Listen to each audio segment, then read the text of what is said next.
పనికొచ్చే పనులు ప్రజలకు యంగ్స్టర్స్కి యూత్కు ఉద్యోగాలు ఇచ్చే అవకాశాలు కల్పిస్తా కానీ ఇక్కడ ఉండే కష్ట నష్టాలకు తీరదు. ఒకటి.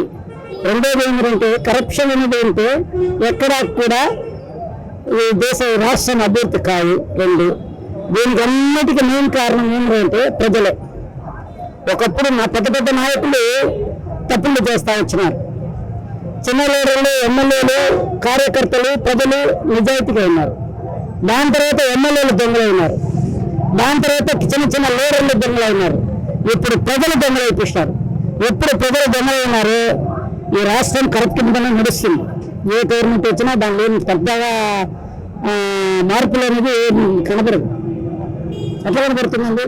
చేజాతి 2,000 ఇస్తారా, 5,000 ఇస్తారా, 10,000 ఇస్తారా అని చేస్తూ ఉంటే అవ్వాలి. ప్రజల్లో చేంజ్ అవ్వాలి. ప్రజలు చేంజ్ అయితే కానీ ఈ దేశం